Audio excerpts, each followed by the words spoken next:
walaalyaal khudbadeena maanta waxaan kaga hadlaynaa ballanta oo la oofiyo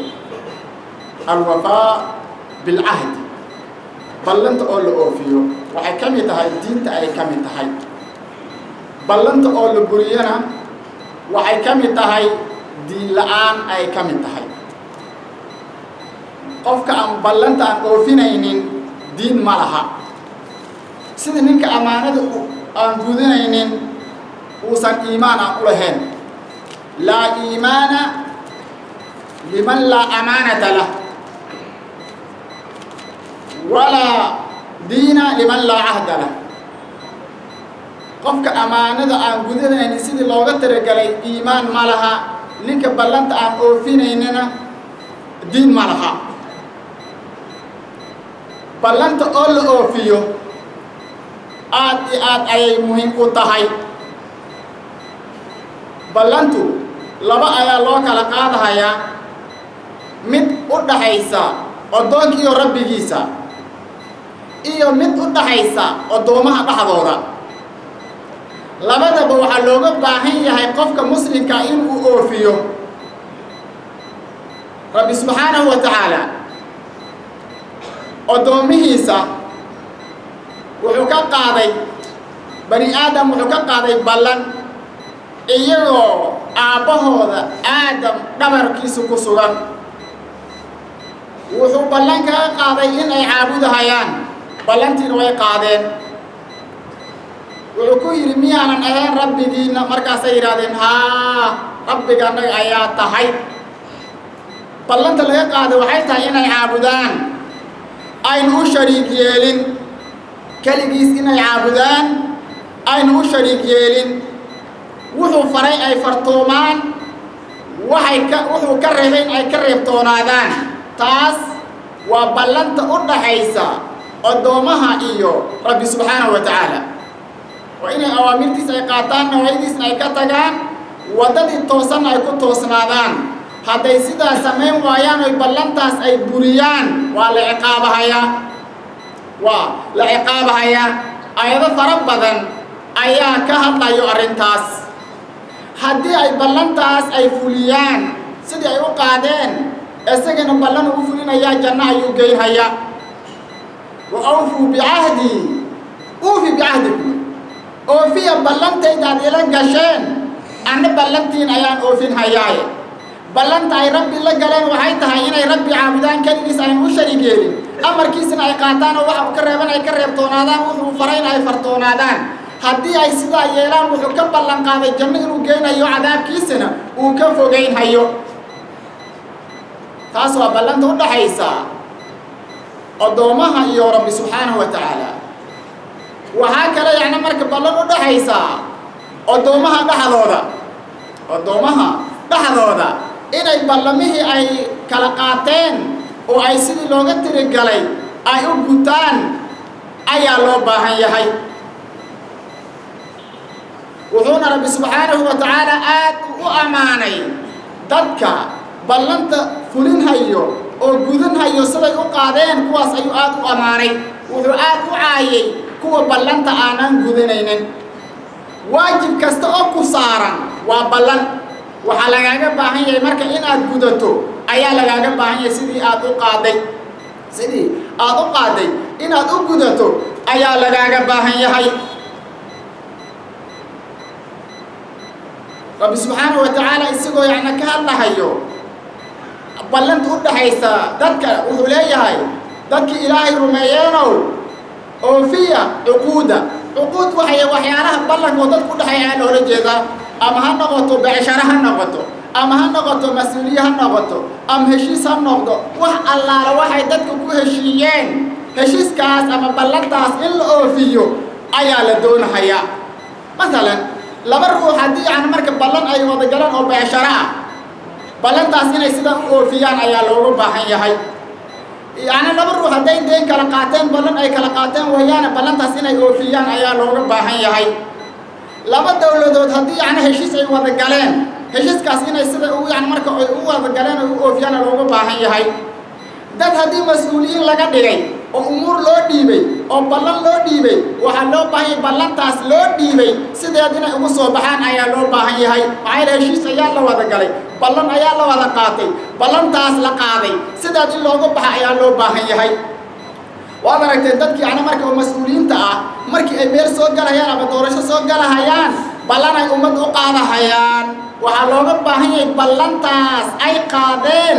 in ay ka soo baxaan ayaa looga baahan yahay ballantaas ay qaadeen in ay ka soo baxaan ayaa looga baahan yahay midda kale ummadii ayaa waxa looga soo dhiibahayaa si ay u gaarsiiyaan si cadaalad ah ballan weeye taasna in ay ka soo baxaan ayaa loo baahan yahay umurahaas dhan waa ballan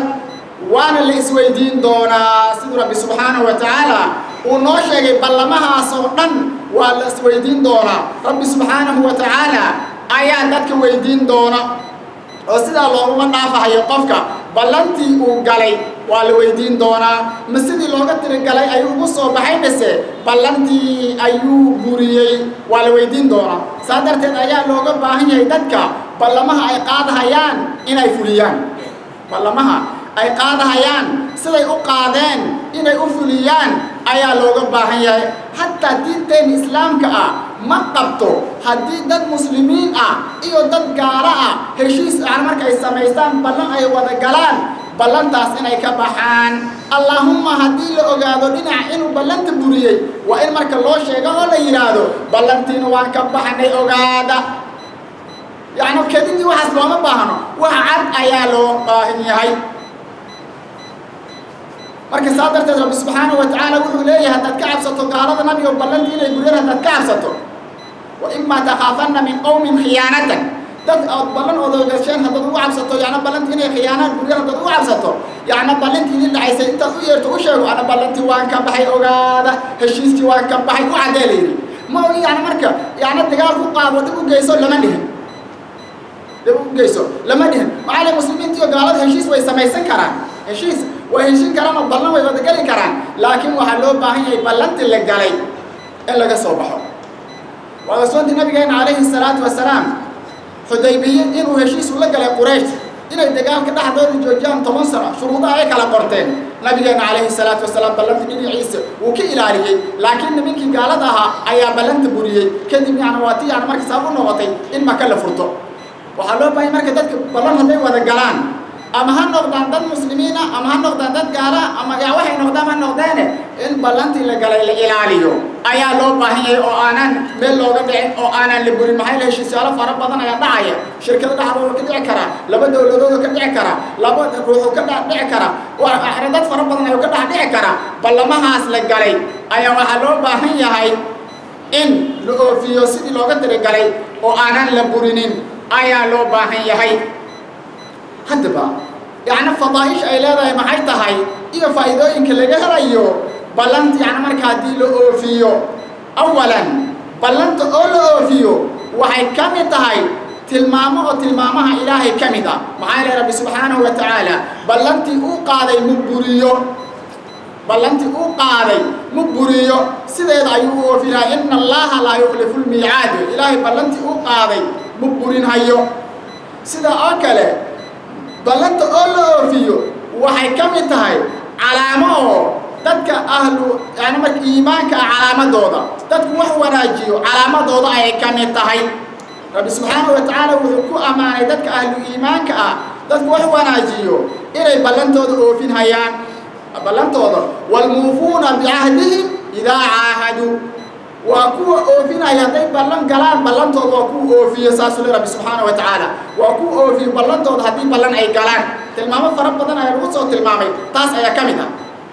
ballanta oo la oofiyo waa waddo oo lagu gaarahayo darajooyin aad u sarreeyo oo ilaahay kuu dhoweynhayo rabbi subxaanahu wa tacaala wuxuu leeyahay ninkii oofiy buu yidhi wixii ana marka ballan alla kula gala yani ninkaas waxaa loo abaalmarinhayaa abaal aad u weynin badan ayaa la siinhayaa wixii ilaahay ballan uu kula galay qofkii oofiya ballantii ilaahay uu la galay ninkaas waxaa la siinaya ajar aad u weynin badan ayaa la siinaya buu rabbi subxaanahu wa tacaala ballanta oo la oofiyo waxay ka mid tahay dadka ahlu caqliga ah dadka aan marka albaabka la yidhaahdo tilmaamahooda ayay ka mid tahay إلا رب سبحانه وتعالى قرآن كيسوه آد وأماني ذاتك عقل قودنا حق وقفع إذا يستعيو آد وأماني وحيري إنما يتذكر أولو الألباب وهو السماء وانا قاطع وضد توصن كتوصن هو عقل الصاحب هو أسواقه وهو أوفي بويري بلانتو وضع آنان نبورينين بلانتا أي قاري آنان بورينين أوفيو هو أسوي برب سبحانه وتعالى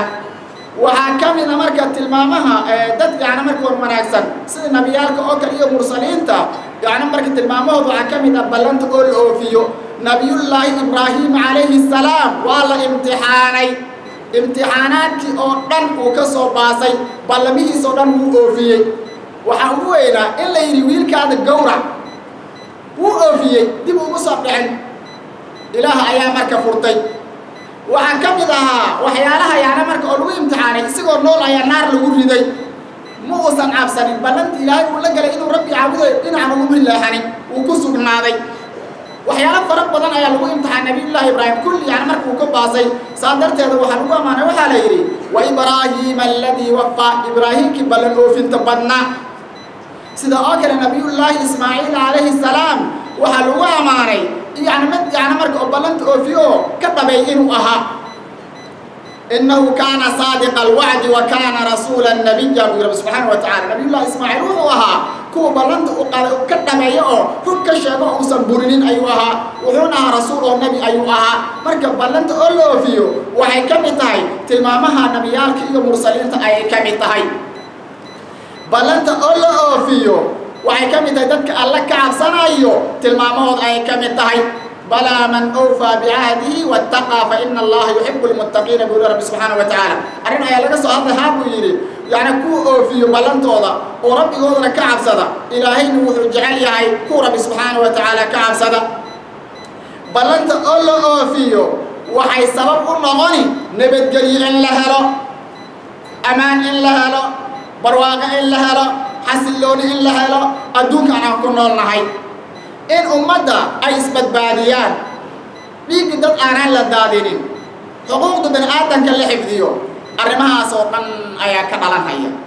هذه قف كسب بلنتي وقارسيد وكوفيو أمانة لو دينه إلاليو حقوق ده الله وجدته تذكرن ولا لا يوضنون هيان نبتدي أيا لهلا هيا حمان نبيشا كمان ده عيسو هتبا تبكى أمدا هايستو نبتدي لعنتان أولادان لباتوين كان بعيو دن وحسبب وا أمانة أو سيدي لغة ترجلي أو لغة بدون واي بلنتي لقاري أو في واي أي أرنتا كدالتي نبكان دن وحسبب وا بلمها لقاري أو في نينين أمانة أو لغدونين حقوق دي دك أو لإلالينين تاس أيا سبب وا تاس أيا سبب وا هذه أيضاً كجرجار طلبان بقول رب سبحانه وتعالى دينته إن هذا يعني مركب أبو حسن لقب سطان جرجارها اللي كذا طلبوا إن هذا جرجار تانا يا إذا واجبة إلا تد إذن كإيو إيجا نحن هذا بلان أي تعلمه يعني مثلاً تد إذن إيجا بلان أتعلم هذه اللي كذا جرجار طلبوا إن هذا يعني جرب أتكسي إنسان وده تجعلنتان تاسم سمين إنسان ما دام ذات كاس البلان يدين بحيسو أردت أن أحكيها ليس وقت النبي عليه الصلاة والسلام يعني مرك اتفاقيات يعني مرك أو أي جيران قريش النبي عليه الصلاة والسلام نحر وضع قريش ضد أي حليف للنقدي نبي عليه الصلاة والسلام ضد أي حليف للنقدي مرك وحال لا يهاي ضد يعني مرك إذا كان جرجار طلب ضد كان بلنت لجشان يعني مرك جرجار ومنغون إنسان بلنت آيات إلى إنسان بلنت آيات إلى إنسان بلنت الله إلاليو وهي سبب النغني جنة قلتان كده إن إذاك جنة قلان نار نايكبت بادان نبي عليه الصلاة والسلام هو ليه هاي يا إيه بلن قادا يلح الريموت أنا جنة أقول بلن قادا لح الريموت يا إيه بلن قادا يا أنا جنة أقول بلن قادا لهذا سوء كامدا يا رون لازم هيو مركو شيكين هيو أو بنت كيف وقعن هيو أنجنو بلن قادا على حديث فربان آية فربان آية كشيكين أرنت أسرنت وانا جيدا إيو بنت دبعت جيدا بعد الشاهد كدو هوية أو في أبو يري هتات بلن أتقادان بلنتين أو في أبو يري indhihi nuxmaanta ka laaba farjigiina xaaraanta ka ilaaliya gacmihiina laaba xumaanta ka reeba amaanadana guta hadda intaas aad samaysaan janna idin ballan qaaday buu nabigeena calayhi salaatu wasalaam janno ayaan idin ballan qaadayaa marka arrimahaas oo dhan waxay ka mid yihiin arrimaha ee sabab u noqonayo qofka inuu badbaado adduun iyo aakhiro ee u ilaaliya ballantiisa haddii qofka ballanta u ilaaliyo uu noqdo nin ballan ilaalinayo wuxuu noqonayaa nin wanaagsan ayuu noqonayaa haddii qofka ballanta ilaalinayana nin xun ayuu noqonayaa nin xun ayaa noqonayaa ballanta oo la ilaaliyo waxaya marka didkeeda ama ka hor imaadsan ballanta oo la buriyo ballanta oo la buriyo waxay ka mid tahay tilmaamaha munaafiqiinta ayay ka mid tahay tilmaamaha munaafiqiinta ayay ka mid tahay saa darteeda nabigeena calayhi salaatu wasalaam markii uu dadku caddaynahayay calaamadaha munaafiqnimada lagu garanayo wuxuu yidhi munaafiqiinta calaamadooda waxaa ka mid ah saddex wuxuu yidhi markay sheekaynayaan been bay sheegaan ballan markay qaadaan way buriyaan markii la aamino waxa loo dhiibtin way khiyaanaan adi dib isugu noqo isfiiri murunaad sheegtaa mis beenaad sheegtaa ballantaad qaaday ma fulisaa mis waad burisaa amaanadii laguu dhiibtay ma xifdisaa mis waad khiyaantaa dib isugu noqo dib isugu noqo haddii calaamadahaad iska hesho ee xunxun ka toobadkeenoo ka soo noqo maxaa yeelay waxay ka mid tahay calaamooyinka munaafiqnimada ayay ka mid tahay calaamooyinka munaafiqnimada ayay ka mid tahay waxaa ka dhalanaya marka ballanta oo la buriyo waxaa ka dhalanaya lacnad qofka naxariista ilaahay in laga fogeeyo qofka qalbigiisa inuu engego qaswatul qalbi ay ku dhacdo sida rabbi subxaanahu wa tacaala uu yidhi burintii ay buriyeen miisaaqii iyo ballantii ay buriyeen sababteeda ayaan naxariista ugu fogaynay quluubtoodana waxaan ka dhignay mid engegan marba haddii qofka naxariista ilaahay laga fogeeyo qalbigiisna uu engego wuxuu la mid noqonayaa geed biyo ku dhex engegay kaar lagama rajaynayo geed hadduu biyo ku dhex engego waxaa laga rajaynayo wax laga rajaynayo ma laha saa darteed waxay sabab u noqoni qofka haddii ballantii uu buriyo lacnad inay ku dhacdo qalbigiisana uu engego waxaa kale sabab u noqoni qofkaas inuu khasaaro adduun iyo aakhiraba inuu khasaaro ayay sabab u noqoni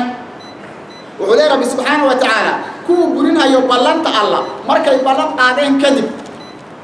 oona goynhayo wixii alla faray in la hariiriyo oona fasaadinhayo dhulka kuwa waa kuwa khasaareen buu yidhi rabbi subxaanahu wa tacaala ballanta oo la buriyo qofka waxay gaarsiini fadaaxa iyo dulli iyo hoog maalinta qiyaamo waa la hoojinhayaa waa la fadaaxaynayaa ummadaha hortooda sida nabigeena calayhi salaatu wasalaam uu sheegay waxaa loo taagahayaa ninka ballanta burinhayo calan maalinta qiyaamo calankaas maxaa ku qoran oy dadkoo dhan arkayaan haadihi qadratu fulaan ibnu fulaan tan waa ballan burintii hebel in hebel ahaa dadkoo dhan meeshay ka fiirsanaya waa fadaaxad ugu darray calaa ruusi ashhaad waxaa kaloo ka dhalanayo ballanta oo la buriyo ninka ballanta burinhayo inuu gaalooboba sabab inay u noqoto maxaa yeelay dadkii ummadihii hore oo la halaagay asbaabta loo halaagay waxay ahayd ballantii ayay buriyeen oo rabbi ay caabudi waayeen rabbi ay ku kufriyeen cibaadadiisa ay diideen shirki ay u yeeleen nabiyaalkay ku caasiyeen markay sidaa noqdeen waa la wada halaagay waa la wada halaagay beddelkii laga rabay inay dhahaan samicnaa wa atacna ilaahayow hadalkaada waan maqalnay waana atiicnay waan ku hoggaansanay ay waxay dhaheen samicnaa wa casaynaa ilaahayow hadalkaada waan maqalnay laakiin waan diidnay ilaahayow hadalkaada waan maqalnay waan diidnay ma aha diidadii marka afka in laga dhaho haddii amarkii ilaahay aad diiddo xaaraantii uu kaa reebay aad ka hari wayso dulmigii lagaa reebay aad ka hari wayso wixii xumaa oo lagaa reebay oo dhan aad ka hari wayso wixii lagu faray aad fartoomi wayso waxay ka dhigan tahay inaad dhahday سمعنا وأطعنا إلهي يو هذا الكاد وان بغلني كتاب كاد وان عرقني لكن مربنو وان ديني قف كدور سيدا قلبي كجووك في بنفتي سبا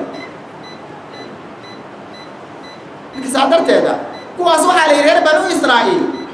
وأشربوا في قلوبهم العجلة وحالة التنسيجي قلوب توضا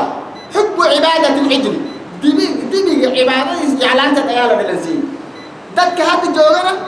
وأشربوا في قلوبهم حب الدنيا وحالة التنسيج ذاتك قلبي قوض أدون جعل كيسا آخرين كتلين أدون درتيسا سادرت هاي بوبي وبللقي وقعي ونباتو قيسان هيان عبسد إلهي يا قلبي قوضا كان باحدي مع السبب وأسلم با قفك بلنت إنو بوريو وعلى السبب هو الظلم قف مربه دون ظالم وياي بلغ مو إلالنا أيو وهكذا السبب إنه غنى أيو قف إنه كفى هذا الدين إلهي وصب الدنين وحاوسها لنا مربو حكستغينه الحق وكل فتو وها السبب إنه غنى أيو يعني هم يجيس لنا عديد منه ضعيف ونقضه أدون موي آخر بوسن دنين وهكذا سبب إنه هنا يقف بلنت إنه بريو هو ديس إنه راعو شهوة ديس إنه راعو أدون إنه دورتو آخر كدورتو يعني هالمامو غيري دي يو قبرك وهالمامو صادرت هذا وهكذا ماركا يدون أبو أركايا بلنت دتي سماهن يعني أمانة دتي سماهن احترام دتي سماهن وحو دنين أيو مرهن شهواتيسي شبهاتيسا وحانا كأهن arrimahaas oo dhan waxay ka mid yihiin arrimaha sabab u noqonayo qofka inuu ballanta inuu buriyo walaaliyaal waxa la nooga baahan yahay xaalad qatar ayaa ku sugannahay in taana marka amaanadeena aan ilaalino ballanteena aan ilaalino si aan u noqono dadkii muuminiinta oo wanaagsan ee tilmaamaha wanaagsan lagu soo tilmaamay si aanan u noqonin dadka munaafiqiinta ah ee tilmaamahaas xun loogu tilmaamay waxay raadin ballanteen aan oofino amaanadeen aan ilaalino waxaan noqonaynaa dadkaas wanaagsan abaal marin wanaagsan Allah ayaa ka helaynaa oo khaatimo wanaagsan waan helaynaa oo jannaan helaynaa haddii laakiin aan ballanta burino amaanada aan khiyaano tilmaamaha munaafiqiinta aan qaadano waxa ka dhalanaya خاتم هم أيا كذا هيا خاتم هم وها كذا هيا عقاب أيا كذا هيا عقابنا عقاب كأن عاد أيود دري هاي رب سبحانه وتعالى أن كعب صنّه بل ما أن قارني وأن الله كقارني أن فلنّه بل ما أن ضمها إله أن كقارني أن فلنّه ونادل عيسى أن أقول حنّه حمان تنا أن كفوا قارنه إلهي مركز ولنا لنا يا برواقع أيون نسينا يا نبي أيون نسينا يا خير الدنيا وخير آخرة أيون نسينا يا